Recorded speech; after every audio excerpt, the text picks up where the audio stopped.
33 కోట్ల రూపాయలు రంజాన్కి ఇచ్చింది మీరు ఇవాళ 33 కోట్ల రూపాయలు. హైదరాబాద్ బోనాల పండుగ ఇచ్చింది 5 లక్షల రూపాయలు 5 लाख 5 lakhs 33 crores వాళ్ళ రంజాన్కి ఇచ్చారు.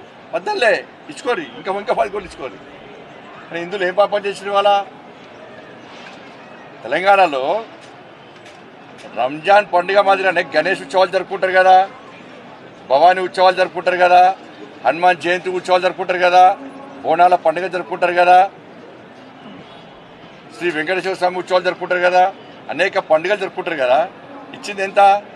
చిప్ప చేతికి ఇచ్చింది. వాళ్ళ అడుక్కునే పరిస్థితి. ఇలా భాగ్యలక్ష్మి అమ్మవారు చాలా పవర్ఫుల్ టెంపుల్. ఏమిచ్చారు? భాగ్యలక్ష్మి అమ్మవారు ఒక భారతీయ జనతా పార్టీకో లేకుంటే ఇంకో మా నాయకులకా గుడి చెప్పినా గతంలో చెప్పినా మళ్ళీ చెప్తున్నా. భారతీయ జనతా పార్టీ ప్రభుత్వం ఇక్కడ ఏర్పడిన వెంటనే మేము చేసేది ఈ భాగ్యలక్ష్మి అమ్మవారిని గోల్డెన్ టెంపుల్గా మారుస్తాం. పక్కా మారుస్తాం, గోల్డెన్ టెంపుల్గా మారుస్తాం. అనుమానం అంతకు చెప్పినా మళ్ళీ చెప్తున్నా. అంటే 30